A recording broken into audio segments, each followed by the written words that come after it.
বিভূতিভূষণ বন্দ্যোপাধ্যায়ের লেখা ছোট গল্প উপেক্ষিতা। পথে যেতে যেতেই তার সঙ্গে আমার পরিচয়। সে বোধহয় বাংলা ২ কি ৩ সালের কথা। নতুন কলেজ থেকে বার হয়েছি, এমন সময় বাবা মারা গেলেন। সংসারের অবস্থা ভালো ছিল না। স্কুল মাস্টারে নিয়ে গেলুম হুগলি জেলার একটা পাড়াগাঁয়ে। গ্রামটির অবস্থা একসময় খুব ভালো থাকলেও আমি যখন গেলুম তখন তার অবস্থা খুব শোচনীয়। খুব বড় গ্রাম, অনেকগুলি পাড়া। গ্রামের এক প্রান্ত থেকে আরেক প্রান্ত বোধহয় ১ ক্রোশের ওপর। প্রাচীন আম কাঁঠালের বনে সমস্ত গ্রামটি অন্ধকার। আমি ও গ্রামে থাকতুম না। গ্রাম থেকে প্রায় ১ মাইল দূরে সে গ্রামের রেল স্টেশন।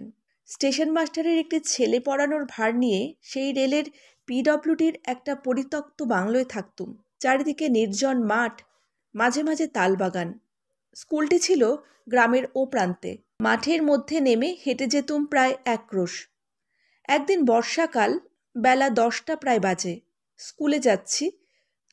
সোজা রাস্তা দিয়ে না গিয়ে একটু শীঘ্র যাবার জন্য পাড়ার ভেতর দিয়ে একটা রাস্তা নেমে গিয়েছে, সেইটি দিয়ে যাচ্ছি। সমস্ত পথটা বড় বড় আম কাঁঠালের ছায়ায় ভরা। একটু আগে খুব এক পশলা বৃষ্টি হয়ে গিয়েছিল। আকাশ মেঘে আচ্ছন্ন ছিল।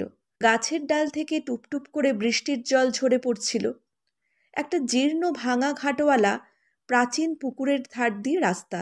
সেই রাস্তা বেয়ে যাচ্ছি। সেই সময় কে একটি স্ত্রীলোক, খুব টকটকে রংটা, হাতে বালা অনন্ত, পরনে চওড়া লালপাড় শাড়ি, বয়স ২৪-২৫ হবে, পাশের একটা সরু রাস্তা দিয়ে ঘোড়া নিয়ে উঠলেন আমার সামনের রাস্তায়। বোধহয় পুকুরে যাচ্ছিলেন জল আনবার জন্যে। আমায় দেখে ঘোমটা টেনে পথের পাশে দাঁড়ালেন। আমি পাশ কাটিয়ে জোরে চলে গেলুম। আমার এখন স্বীকার করতে লজ্জা হয়, কিন্তু তখন আমি ইউনিভার্সিটির সদ্যপ্রসূত গ্র্যাজুয়েট। বয়স হবে ২০, অবিবাহিত। সংস্কৃত কাব্যসাহিত্যের পাতায় পাতায় যেসব তরলিকা, মঞ্জুলিকা, বাসন্তী, উজ্জয়িনীবাসিনী, অগরুবাসমোদিত কেশ তরুণী অভিসারিকার দল, আর তাদের সঙ্গে ইংরেজি কাব্যের কত অ্যালথিয়া, কত জেনেভিভ, থিওসেপিয়া, তাদের নীলনয়ন আর তুষারধবল কোমর বাহুবল্লী নিয়ে আমার তরুণ মনের মধ্যে রাত দিন একটা সুমিষ্ট কল্পলোকের সৃষ্টি করে রেখেছিল। তাই সেদিন সেই সুশ্রী তরুণীরূপ, তার বালা অনন্তপরা অনাবৃত হাত দুটির সুঠাম সৌন্দর্য, আর সকলের ওপর তার পরনের শাড়ি দ্বারা নির্দিষ্ট তার সমস্ত দেহের একটা মহিমান্বিত সীমারেখা আমাকে মুগ্ধ এবং অভিভূত করে ফেললে। আমার মনের ভিতর এক প্রকারের নতুন অনুভূতি, আমার বুকের রক্তের তালে তালে সেদিন একটা নতুন স্পন্দন আমার কাছে বড় স্পষ্ট হয়ে উঠল। বিকেলবেলা রেল লাইনের ধারে মাঠে গিয়ে চুপ করে বসে রইলুম। তালবাগানের মাথার ওপর সূর্য অস্ত যাচ্ছিল। বেগুনি রঙের মেঘগুলো দেখতে দেখতে ক্রমে ধূসর, পরেই আবার কালো হয়ে উঠতে লাগলো। আকাশের অনেকটা জুড়ে মেঘগুলো দেখতে হয়েছিল যেন একটা আদিম যুগের জগতের উপরিভাগের বিস্তীর্ণ মহাসাগর। বেশ কল্পনা করে নেওয়া যাচ্ছিল সেই সমুদ্রের চারিপাশে একটা গাঢ় রহস্য ভরা অজ্ঞাত মহাদেশ, যার অন্ধকারময় বিশাল অরণ্যানীর মধ্যে প্রাচীন যুগের লুপ্ত অতিকায় প্রাণীরা সব ঘুরে বেড়াচ্ছে। দিন কেটে গিয়ে রাত হলো। বাসায় এসে কিট পড়তে শুরু করলুম। পড়তে পড়তে যে কখন ঘুমিয়ে পড়েছি, মাটির প্রদীপের বুক পুড়ে উঠে প্রদীপ কখন নিভে গিয়েছে। অনেক রাত্রে উঠে দেখলুম বাইরে টিপটিপ করে বৃষ্টি পড়ছে। আকাশ মেঘে অন্ধকার। তার পরদিনও পাড়ার ভেতর দিয়ে গেলুম। সেদিন কিন্তু তাকে দেখলুম না। আসবার সময় সেখান দিয়ে এলুম, কাউকেই আর দেখলুম না। পরদিন ছিল রবিবার। সোমবার দিন আবার সেই পথ দিয়েই গেলুম। পুকুরটার কাছাকাছি গিয়েই দেখি যে তিনি জল নিয়ে ঘাটের সিঁড়ি বেয়ে উঠছেন। আমায় দেখে ঘোমটা টেনে দিয়ে চুপ করে দাঁড়িয়ে রইলেন। আমার বুকের রক্তটা যেন দুলে উঠল। খুব জোরে হেঁটে বেরিয়ে গেলুম। রাস্তার বাঁকের কাছে গিয়ে ইচ্ছা দমন করতে না পেরে একবার পিছন ফিরে তাকালুম। দেখি তিনি ঘাটের ওপরে উঠে ঘোমটা খুলে কৌতূহলী নেত্রে আমার দিকেই চেয়ে রয়েছেন। আমি চাইতেই ঘোমটাটা আবার টেনে দিলেন। ওপরের পথটা ছেড়েই দিলুম একেবারে। পুকুরের পথ দিয়েই রোজ যাই। ২-১ দিন পরে আবার একদিন তাকে দেখতে পেলুম। আমার মনে হলো সেদিনও তিনি আমায় একটু আগ্রহের সঙ্গে লক্ষ্য করলেন। এইভাবে ১৫-২০ দিন কেটে গেল। কোনো দিন তাকে দেখতে পাই, কোনো দিন আবার পাই না। আমার কিন্তু বেশ মনে হতে লাগলো তিনি আমার প্রতি দিন দিন আগ্রহান্বিতা হয়ে উঠছেন। আজকাল ততটা আর ঘোমটা টেনে দেন না। আমারও কি হলো, তার গতিভঙ্গির একটা মধুর শ্রী, তার দেহের একটা শান্ত কমনীয়তা আমায় দিন দিন যেন অক্টোপাসের মতো জড়িয়ে ফেলতে লাগলো। একদিন তখন আশ্বিন মাসের প্রথম শরৎ পড়ে গিয়েছে। নীল আকাশের সাদা সাদা লঘু মেঘখণ্ড উড়ে যাচ্ছে, চারিদিকে খুব রৌদ্র ফুটে উঠেছে। রাস্তার পাশের বনকচু ভাটশেওলা কুচলতার ঝোপ থেকে একটা কটু তিক্ত গন্ধ উঠছে। শনিবার সকাল সকাল স্কুল থেকে ফিরছি। রাস্তা নির্জন, কেউ কোনো দিকে নেই। পুকুরটার পথ ধরেছি, একদল ছাতারে পাখি পুকুরের ওপারের ছোপের মাথায় কিচকিচ করছিল। পুকুরের জলের নীল ফুলের দলগুলো রৌদ্রতাপে মুড়েছিল। আমি আশা করিনি এমন সময় তিনি পুকুরের ঘাটে আসবেন, কিন্তু দেখলুম তিনি জল ভরে উঠে আসছেন। এর আগে 4-5 দিন তাকে দেখিনি। হঠাৎ মনে কি হলো, একটা বড় দুঃসাহসের কাজ করে বসলুম।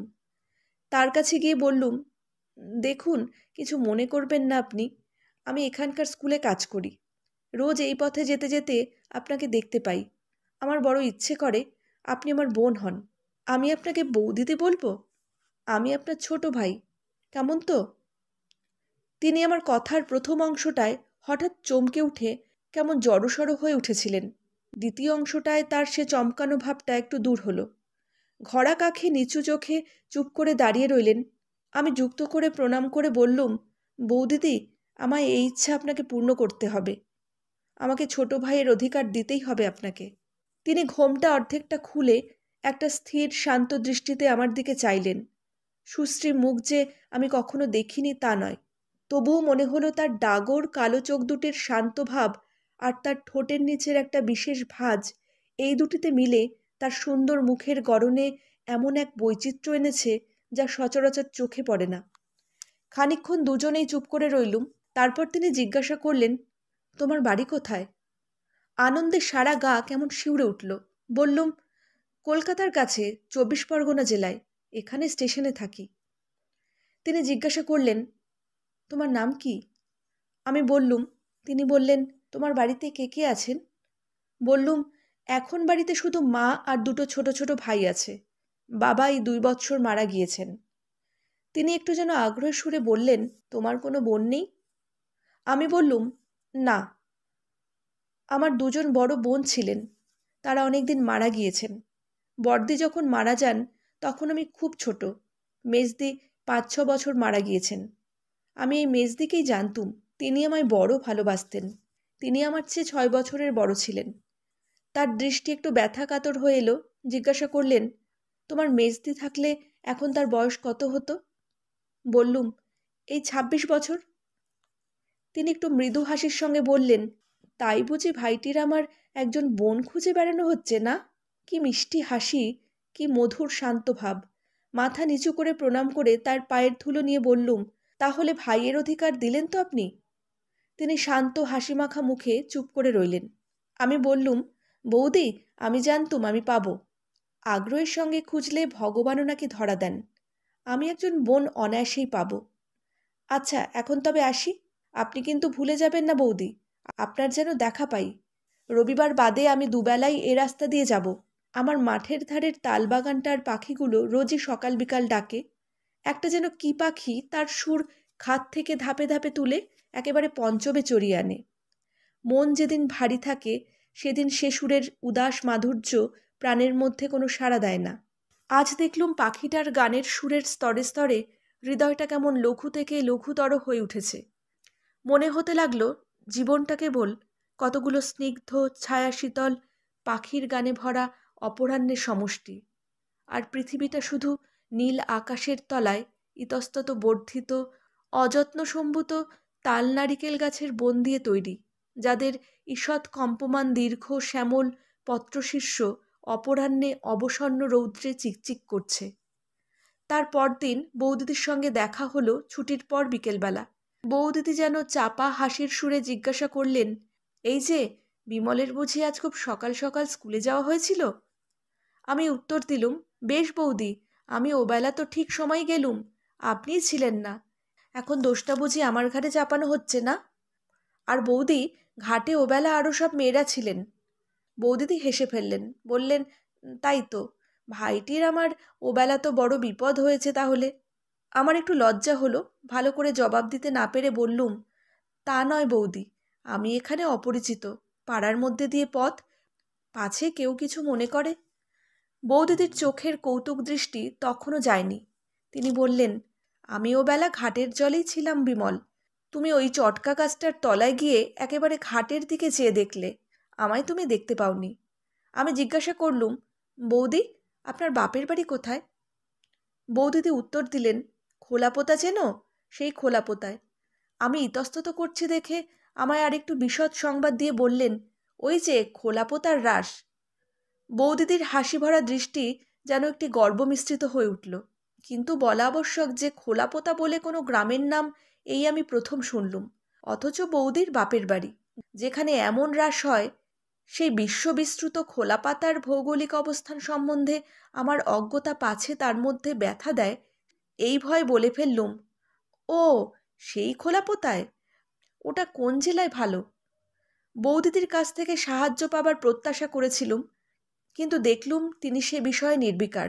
তার হাসি ভরা সরল মুখখানের দিকে চেয়ে আমার করুণা হলো। এ সমস্ত জটিল ভৌগোলিক তত্ত্বের মীমাংসা নিয়ে তাকে পীড়িত করতে আমার আর মন সরল না। বললুম, আচ্ছা বৌদি, আসি তাহলে। বৌদিদি ঘরার মুখ থেকে কলার পাতায় মোড়া কি যেন একটা বার করলেন, সেইটি আমার হাতে দিয়ে বললেন, কাল চাপড়া ষষ্ঠীর জন্যে ক্ষীরের পুতুল তৈরি করেছিলাম, আর গোটা কতক কলার বড়া আছে, বাসায় গিয়ে খেও। 4-5 দিন জ্বর ভোগের পর একদিন পথ্য পেয়ে স্কুলে যাচ্ছি, বৌদিদির সঙ্গে দেখা। আমায় আসতে দেখে বৌদিদি উৎসুক দৃষ্টিতে অনেক দূর থেকে আমার দিকে চেয়েছিলেন। নিকটে যেতে জিজ্ঞাসা করলেন, এ কি বিমল, এমন মুখ শুকনো কেন? বললুম, জ্বর হয়েছিল বৌদিদি। বৌদিদি উদ্বেগের সুরে বললেন, ও তাই তুমি 4-5 দিন আসোনি বটে। আমি ভাবলাম বোধহয় কিসের ছুটি আছে। আহা, তাই তো, বড্ড রোগা হয়ে গিয়েছে যে বিমল। তার চোখের দৃষ্টিতে একটা সত্যিকারের ব্যথা মিশ্রিত স্নেহের আত্মপ্রকাশ বেশ বুঝতে পেরে মনের মধ্যে একটা নিবিড় আনন্দ পেলুম। হেসে বললুম, যে দেশ আপনাদের বৌদি, একবার অতিথি হলে আপ্যায়নের চোটে একেবারে অস্থির করে তুলবে। বৌদিদি জিজ্ঞাসা করলেন, আচ্ছা বিমল, ওখানে তোমায় রেঁধে দেয় কে? আমি বললুম, কে আবার রাঁধবে, আমি নিজেই। বৌদিদি একটু চুপ করে রইলেন, তারপর বললেন, আচ্ছা বিমল, এক কাজ করো না কেন? আমি জিজ্ঞাসা করলুম, কি বৌদি? তিনি বললেন, মাকে এই পুজোর ছুটির পর নিয়ে এসো। এরকমভাবে কি করে বিদেশে কাটাবে বিমল? লক্ষ্মীটি, ছুটির পর মাকে অবশ্যই করে নিয়ে এসো। এই গায়ের ভেতর অনেক বাড়ি পাওয়া যাবে, আমাদের পাড়াতেই আছে। না হলে অসুখ হলে কে একটু জল দেয়? আচ্ছা হ্যাঁ বিমল, আজ যে পথ্য করলে, কে রেঁধে দিলে? আমার হাসি পেল, বললুম, কে আবার দেবে বৌদি, নিজেই করলুম। তিনি আমার দিকে যেন কেমনভাবে খানিকক্ষণ চেয়ে রইলেন। তার সেদিনকার সেই সহানুভূতি বিগলিত স্নেহমাখানো মাতৃমুখের জলভরা কালো দুটি চোখ পরবর্তী জীবনে আমার অনেক দিন পর্যন্ত মনে ছিল। সেদিন স্কুল থেকে আসবার সময় দেখি বৌদিদি যেন আমার জন্যই অপেক্ষা করছেন। আমায় দেখে কলার পাতায় মোড়া কি একটা আমার হাতে দিয়ে বললেন, শরীরটা একটু না সারলে রাত্রে গিয়ে রান্না সে তুমি পেরে উঠবে না বিমল, এই খাবার দিলাম, রাত্রে তুমি খেও। বোধহয় একটু আগেই তৈরি করে এনেছিলেন, আমি হাতে বেশ গরম পেলুম। বাসায় এসে কলার পাতা খুলে দেখি খানকতক রুটি, মোহনভোগ আর মাছের একটা ডালনা মতো। তারপর দিন ছুটির পর আসবার সময় দেখি বৌদিদি খাবার হাতে দাঁড়িয়ে রয়েছেন। আমার হাতে দিয়ে বললেন, বিমল, তুমি তোমার ওখানে দুধ নাও। আমি বললুম, কেন? তাহলে দুধও খানিকটা করে দেন বুঝি। সত্যি বলছি বৌদি, আপনি আমার জন্যে অনর্থক এ কষ্ট করবেন না, তাহলে এ রাস্তায় আমি আর আসছি না। বৌদিদির গলা ভারী হয়ে এলো, আমার ডান হাতটা আস্তে আস্তে এসে ধরে ফেললেন, বললেন, লক্ষ্মী ভাই, ছি, ও কথা বলো না। আচ্ছা, আমি যদি তোমার মেজদি হতাম, তাহলে এ কথা কি আজ আমায় তুমি বলতে পারতে? আমার মাথার দিব্যি রইল, এ পথে রোজ যেতেই হবে। সেই দিন থেকেই বৌদিদি রোজ রাত্রের খাবার দেওয়া শুরু করলেন। 7-8 দিন পরে রুটির বদলে কোনো দিন লুচি, কোনো দিন পরোটা দেখা দিতে লাগলো। তার সে আগ্রহ ভরা মুখের দিকে চেয়ে আমি তার সেসব স্নেহের দান ঠিক অস্বীকার করতে পারতুম না। অথচ এই ভেবে অস্বস্তি বোধ করতুম যে আমার এই নিত্য খাবার জোগাতে না জানি বৌদিদিকে কত অসুবিধে পোহাতে হচ্ছে। তারপরেই আশ্বিন মাসের শেষে পুজোর ছুটি এসে পড়াতে আমি নিষ্কৃতি পেলুম। সমস্ত পুজোর ছুটিটা কি নিবিড় আনন্দেই কাটল সেবার। আমার আকাশ বাতাস যেন রাত দিন আফিমের রঙিন ধুমে আচ্ছন্ন থাকত। ভোরবেলা উঠোনের শিউলি গাছের সাদা ফুল বিছানো তলাটা দেখলে হেমন্তরাত্রির শিশিরে ভেজা ঘাসগুলোর গা যেমন শিউরে আছে, ওই রকমই আমার গা শিউরে উঠত। কার ওপর আমার জীবনের সমস্ত ভার অসীম নির্ভরতার সঙ্গে চাপিয়ে দিয়ে আমার মন যেন শরতের জল ভরা নামানো হালকা মেঘের মতো একটা সীমাহারা হাওয়ার রাজ্যে ভেসে বেড়াতে লাগলো। ছুটি ফুরিয়ে গেল। প্রথম স্কুল খোলবার দিন পথে তাকে দেখলুম না। বিকেলে যখন ফিরি, শীতল হাওয়া একটু একটু করে দিচ্ছে। পথের ধারের একটা জায়গায় খানিকটা মাটি কারা বর্ষাকালে তুলে নিয়েছিল। সেখানে এখন বনকচু, কালকাসুন্দা, ধুতরা, কুচকাটা, ঝুমকোলতার দল পরস্পর জড়াজড়ি করে একটুখানি ছোট ছোট ঝোপ মতো তৈরি করেছে। শীতল হেমন্ত অপরাহ্নের ছায়া সবুজ ঝোপটির ওপর নেমে এসেছে। এমন একটা মিষ্টি নির্মল গন্ধ গাছগুলি থেকে উঠছে, এমন সুন্দর শ্রী হয়েছে ঝোপটির। সমস্ত ঝোপটি যেন বনলক্ষ্মীর শ্যামলা শাড়ির একটা অঞ্চল প্রান্তের মতো। তারপর দিন তাকে দেখলুম। তিনি আমায় লক্ষ্য করেননি। আপন মনে ঘাটের চাতালে উঠতে যাচ্ছিলেন। আমি ডাকলুম, বৌদি। বৌদিদি কেমন হঠাৎ চমকে উঠে আমার দিকে ফিরলেন। এ কি বিমল, কবে এলে? আজ কি স্কুল খুলল? কীরকম আছো? সেই পরিচিত প্রিয় কণ্ঠস্বরটি, সেই স্নেহভরা শান্ত চোখ দুটি।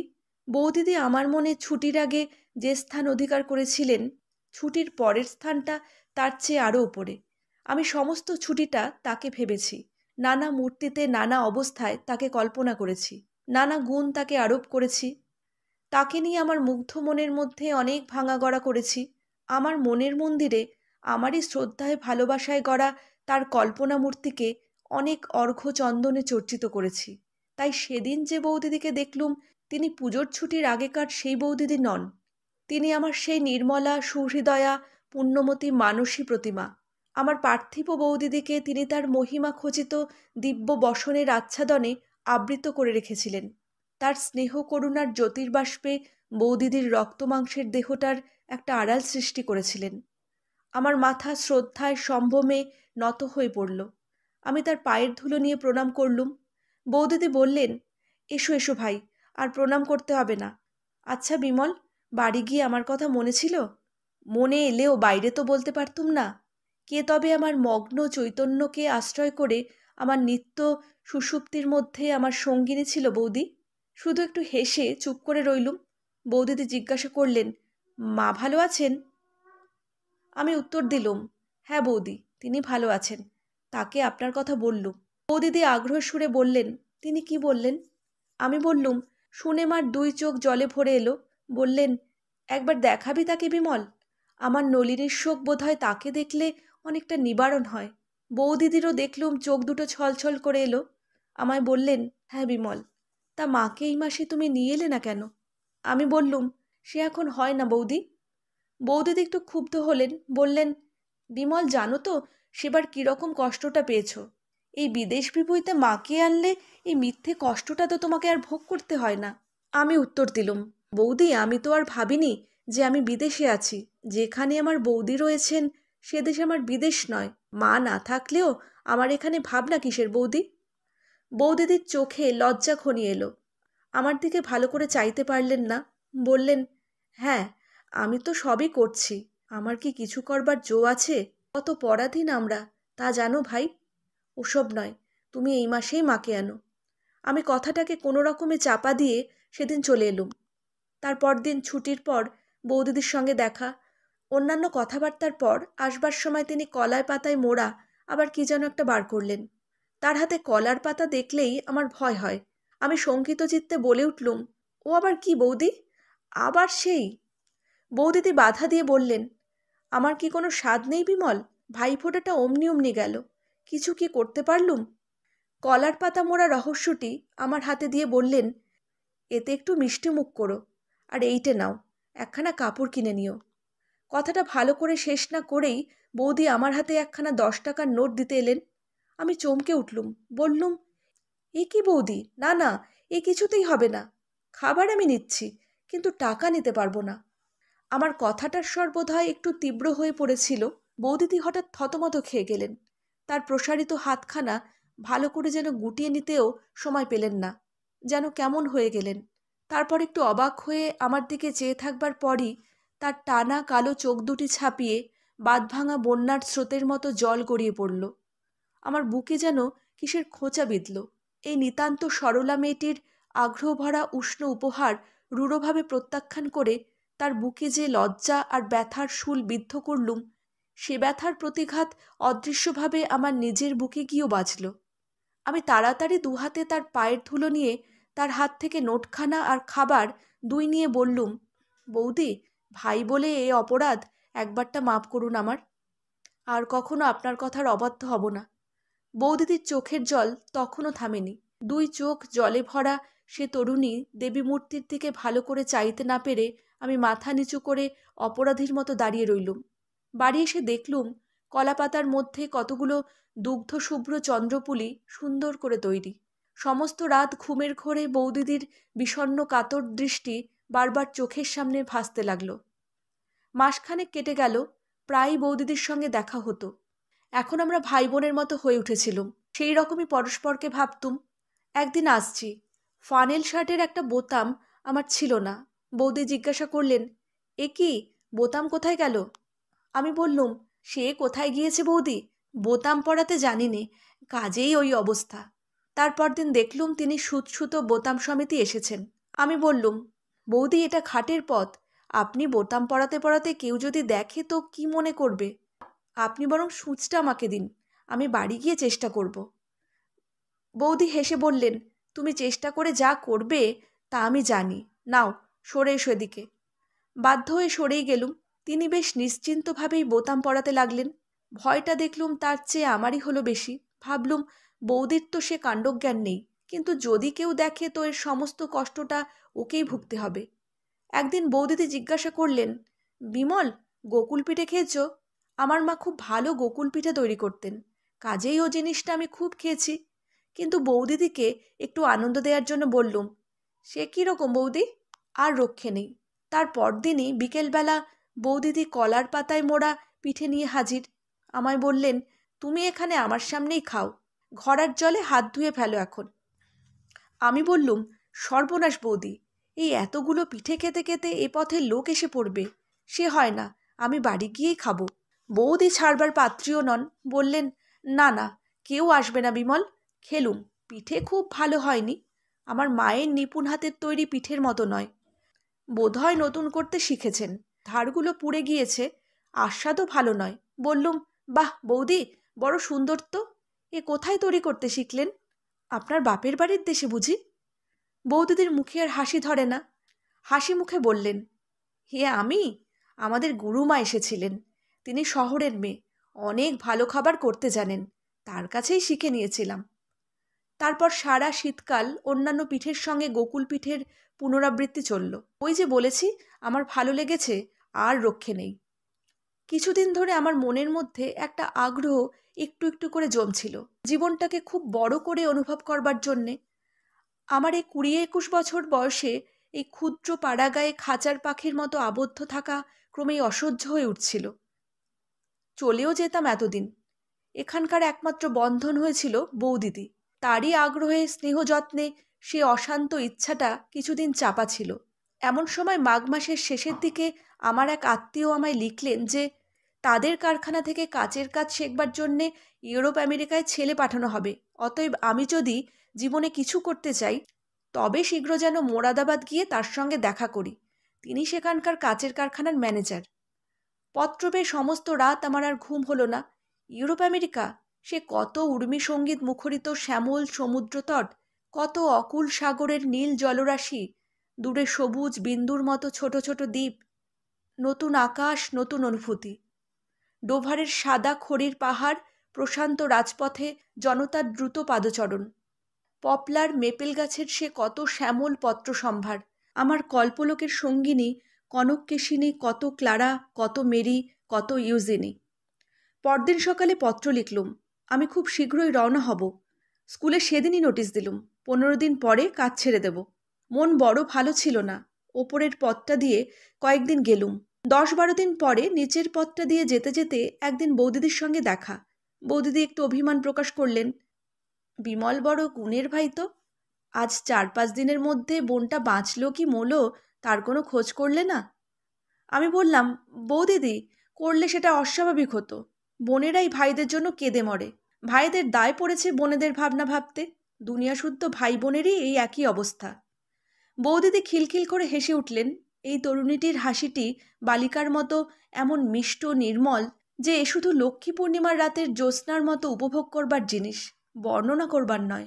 বললেন, তা জানি, নাও আর গুমর করতে হবে না। সেগুন যে তোমাদের আছে তা কি আমরা ভেতরে ভেতরে বুঝি না? কিন্তু বুঝে কি করব, উপায় নেই। হ্যাঁ, তা সত্যি সত্যি মাকে কবে আনছো? আমার কাজ ছেড়ে যাওয়ার কথা আমি বৌদিদিকে কিছু বলিনি। সে কথা বললে যে তিনি মনে অত্যন্ত আঘাত পাবেন, এ আমি বুঝতে পেরেছিলুম।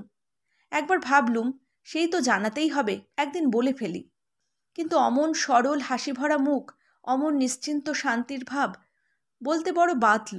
মনে মনে বললুম, তোমরা কেবল বুঝি স্নেহ ঢেলে দিতেই জানো? তোমাদের স্নেহপাত্রদের বিদায়ের বাজনা যে বেজে উঠেছে, এ সম্বন্ধে এরকম অজ্ঞান কেন? জিজ্ঞাসা করলুম, বৌদি, একটা কথা বলি, আপনি আমায় এই অল্প দিনে এত ভালোবাসলেন কি করে? আচ্ছা, আপনারা কি ভালোবাসার পাত্রপাত্রও দেখেন না? আমি কে বৌদি, যে আমার জন্যে আপনি এত করেন? বৌদিদির মুখ গম্ভীর হয়ে এলো। তার ওই এক বড় আশ্চর্য মুখ। মুখ গম্ভীর হলে প্রায় চোখে জল আসবে, জল কেটে গেল তো আবার হাসি ফুটবে, শরতের আকাশে রোদ বৃষ্টি খেলার মতো। বললেন, এতদিন তোমায় বলিনি বিমল, আজ 5 বছর হলো আমারও ছোট ভাই আমার মায়া কাটিয়ে চলে গিয়েছে। তারও নাম ছিল বিমল। থাকলে সে তোমারই মতো হতো এতদিন, আর তোমারই মতো দেখতে। তুমি যেদিন প্রথম এই রাস্তা দিয়ে যাও, তোমায় দেখেই আমার মনের মধ্যে সমুদ্র উথলে উঠল। সেদিন বাড়ি গিয়ে আপন মনে কত কেঁদেছিলাম। তুমি এখান দিয়ে যেতে রোজ তোমাকে দেখতাম। যেদিন তুমি আপনা হতেই দিদি বলে ডাকলে, সেদিন থেকে আজ পর্যন্ত যে কী সুখে আছি তা আমি তোমায় বলতে পারিনে। তোমায় যত্ন করে তুমি যে বড় বোনের মতো ভালোবাসো, তাতে আমি বিমলের শোক অনেকটা ভুলেছি। ওই এক ভাই ছিল আমার। তুলসীতলায় রোজ সন্ধেবেলা কত প্রণাম করি, বলি, ঠাকুর, এক বিমলকে তো পায়ে টেনে নিয়েছ, আরেক বিমলকে যদি দিলে তো এর মঙ্গল করো, একে আমার কাছে রাখো। চোখের জলে বৌদির গলা আড়ষ্ট হয়ে গেল। আমি কিছু আর বললাম না। কি বলবো? একটু পরে বৌদিদি নিজেকে সামলে নিয়ে জল ভরা চোখ দুটি তুলে আমার মুখের দিকে চাইলেন। কি সুন্দর তাকে দেখাচ্ছিল। কালো চোখ দুটি ছলছল করছে, টানা ভুরু যেন আরও নেমে এসেছে, চিবুকের ভাঁজটি আরও পরিস্ফুট, যেন কোনো নিপুণ প্রতিমাকারক সরু বাঁশের চেঁচারি দিয়ে কেটে তৈরি করেছে। পথের পাশের প্রথম ফাগুনের মুগ্ধ আকাশের তলায় আকর ফুলের একটা ঝোপে কাঁটাওয়ালা ডালগুলিতে থোকা থোকা সাদা ফুল ফুটেছিল। মনের ফাঁকে ফাঁকে নেশা জমিয়ে আনে, এমনই তার মিষ্টি গন্ধ। দুজনে অনেকক্ষণ কথা বলতে পারলুম না। খানিক পরে বৌদিদি বললেন, সেই জন্যই বলছি ভাই, মাকে আনো। আমাদের পাড়ায় চৌধুরীদের বাড়িটা পড়ে আছে, ওরা এখানে থাকে না, খুব ভালো বাড়ি, কোনো অসুবিধে হবে না। তুমি মাকে নিয়ে এসো, ওখানেই থাকো। সে তাদের পত্র লিখলেই তারা রাজি হবেন। বাড়ি তো এমনি পড়েই আছে। তোমার বোন পরাধীন, কিছু করবার তার ক্ষমতা নেই। তোমার সঙ্গে এসব দেখাশোনা, এসব লুকিয়ে, বাড়ির কেউ জানে না। তুমি দুবেলা ঘাটের পথ দিয়ে যেও, দেখেই আমি শান্তি পাবো ভাই।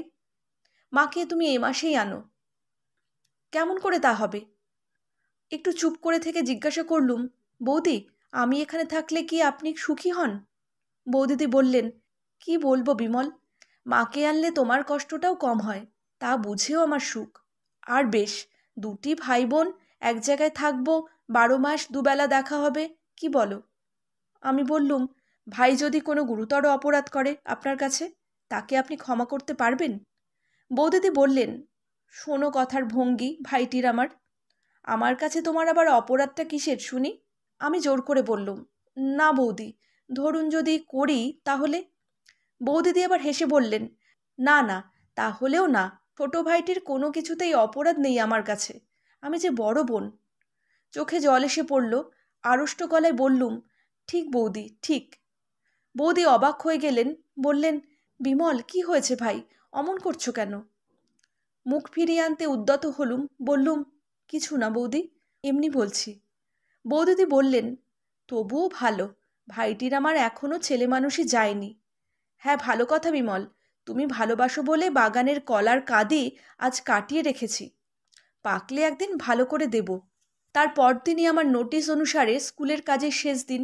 গিয়ে শুনলাম আমার জায়গায় নতুন লোক নেওয়া ঠিক হয়ে গিয়েছে। স্কুলে সকলের কাছে বিদায় নিয়ে চলে এলুম। শুধু একবার শেষ দেখা করবার জন্যেই তার পরদিন পুকুরের ঘাটে ঠিক সময় গেলুম। তার দেখা পেলে যে কি বলবো তা ঠিক করে সেখানে যাইনি। সত্য কথা সব খুলে বলতে বোধহয় পারতুম সেদিন, কিন্তু দেখা হলো না। সব দিন তো দেখা হতো না, প্রায় 2-3 দিন অন্তর তার সঙ্গে দেখা হতো। আবার কিছুদিন ধরে হয়তো রোজই দেখা হতো। সেদিন বিকালে গেলুম, তারপর দিন সকালেও গেলুম, কিন্তু দেখা পেলুম না। সেদিন চলে আসবার সময় সেখানকার মাটি একটু কাগজে মুড়ে পকেটে নিলুম, যেখানে তার সঙ্গে প্রথম পরিচয় হবার দিন তিনি দাঁড়িয়েছিলেন। সেই দিনই বিকালে জিনিসপত্র গুছিয়ে নিয়ে চিরদিনের মতো সে গ্রাম পরিত্যাগ করলুম। মাঠের কোলে ছাতিম গাছের বনের মধ্যে কোথায় ঘুঘু ডাকছিল। সেসব আজ 25-26 বছর আগেকার কথা। তারপর জীবনে কত ঘটনা ঘটে গেল। ভগবানের কি অসীম করুণার দানই আমাদের এই জীবনটুকু। উপভোগ করে দেখলুম এ কি মধুর। কত নতুন দেশ, নতুন মুখ, কত জ্যোৎস্না রাত্রি, নতুন নবঝোপের নতুন ফুল, কত সুই ফুলের মতো শুভ্র নির্মল হৃদয়, কান্না জড়ানো কত সে মধুর স্মৃতি। কাকার কাছে মোরাদাবাদে কাচের কারখানায় গেলুম। বছরখানেক পরে তারা আমায় পাঠিয়ে দিলে জার্মানিতে কাচের কাজ শিখতে। তারপর কোলেও গেলুম বেলোয়ারি কাচের কারখানার কাজ শেখবার জন্যে। অনেকদিন রইলুম। সেখানে থাকতে একজন আমেরিকান যুবকের সঙ্গে খুব বন্ধুত্ব হলো। তিনি ইলিয়ন বিশ্ববিদ্যালয়ের গ্র্যাজুয়েট। শিকাগো কাগজের তিনি ফ্রান্স দেশস্থ সংবাদদাতা। কোলোয়ে সবসময় না থাকলেও তিনি প্রায়ই ওখানে আসতেন। তারই পরামর্শে তার সঙ্গে আমেরিকায় গেলুম। তার সাহায্যে 2-3টে বড় বড় কাচের কারখানার কাজ দেখবার সুযোগ পেলাম। পিটসবার্গে কর্নেগির ওখানে প্রায় 6 মাস রইলুম। মিডল ওয়েস্টের একটা কাচের কারখানায় প্রভাত দে কি বসু বলে একজন বাঙালি যুবকের সঙ্গে দেখা হলো। তারই বাড়ি 24 পরগনা জেলায়। সে ভদ্রলোক নিঃসম্বলে জাপান থেকে আমেরিকায় গিয়ে মহা হাবুডুবু খাচ্ছিলেন। তারই মুখে শুনলুম সিয়াটলে একটা নতুন কাচের কারখানা খোলা হচ্ছে। আমি জাপান দিয়ে আসবো স্থির করেছিলুম, কাজেই আসবার সময় সিয়াটল গেলুম। তারপর জাপান ঘুরে দেশে এলুম। মা ইতিমধ্যেই মারা গিয়েছিলেন। ভাই দুটিকে নিয়ে গেলুম মোরাদাবাদে। বেশি দিন ওখানে থাকতে হলো না। বম্বেতে গিয়ে বিয়ে করেছি। আমার শ্বশুর এখানে ডাক্তারি করতেন। সেই থেকে বম্বে অঞ্চলেরই অধিবাসী হয়ে পড়েছি। বহুদিন বাংলাদেশে যাইনি, প্রায় 16-17 বছর হলো। বাংলাদেশের জলমাটি গাছপালার জন্যে মনটা কেমন তৃষিত আছে। তাই আজ সন্ধ্যার সময় সমুদ্রের ধারে বসে আমার সবুজ শাড়ি পরা বাংলা মায়ের কথাই ভাবছিলুম। খুব দূরে এলিফ্যান্টার নীল সীমারেখা। ভাবতে ভাবতে প্রথম যৌবনের একটা বিস্তৃত প্রায় ঝাপসা ছবি বড় স্পষ্ট হয়ে মনে এলো। 25 বছর পূর্বের এমনই এক সন্ধ্যায় দূর বাংলাদেশের এক নিভৃত পল্লীগ্রামের জীর্ণ শান বাঁধানো পুকুরের ঘাট বেয়ে উঠেছে আর্দ্রবসনা তরুণী এক পল্লীবধূ। মাটির পথের বুকে বুকে লক্ষ্মীর চরণচিহ্নের মতো তার জলসিক্ত পা দুখানির রেখা আঁকা আধার সন্ধ্যায় তার পথের ধারের রেণুকুঞ্জে লক্ষ্মীর প্যাঁচা ডাকছে। তার পবিত্র বুকখানি বাইরের জগৎ সম্বন্ধে নিশ্চিন্ত অনিশ্চয়তায় ভরা। আম কাঁঠালের বনের মাথার ওপরকার নীলাকাশে 2-একটা নক্ষত্র উঠে সরলা স্নিগ্ধ দুর্বলা বধূটির ওপর সস্নেহ কৃপাদৃষ্টিতে চেয়ে আছে। তারপর এক শান্ত আঙিনায় তুলসী মঞ্চমূলে স্নেহাস্পদের মঙ্গল প্রার্থিনী সে কোন প্রণাম নিরতা মাতৃমূর্তি। করুণামাখা অশ্রু ছলছল। ওগো লক্ষ্মী, ওগো স্নেহময়ী পল্লীবধূ, তুমি আজও কি আছো? এই সুদীর্ঘ 25 বছর পরে আজও তুমি কি সেই পুকুরের ভাঙা ঘাটে সেই রকম জল আনতে যাও? আজ সে কতকালের কথা হলো। তারপর জীবনে আবার কত কি দেখলুম, আবার কত কি পেলুম। আজ কতদিন পরে আবার তোমার কথা মনে পড়ল। তোমায় আবার দেখতে বড় ইচ্ছে করছে দিদিমণি। তুমি আজও কি আছো? মনে আসছে অনেক দূরের যেন কোনো খড়ের ঘর, মিটমিটে মাটির প্রদীপের আলো, মৌন সন্ধ্যা, স্নেহ মাখা রাঙা শাড়ির আঁচল। আরব সমুদ্রের জলে এমন করুণ সূর্যাস্ত কখনো হয়নি। বিভূতিভূষণ বন্দ্যোপাধ্যায় লেখা গল্প উপেক্ষিতা এখানেই শেষ হলো। যদি আমার গল্প পাঠ আপনাদের ভালো লেগে থাকে, লাইক, শেয়ার, কমেন্ট আর সাবস্ক্রাইবের মাধ্যমে চ্যানেলটির সাথে অবশ্যই থাকবেন।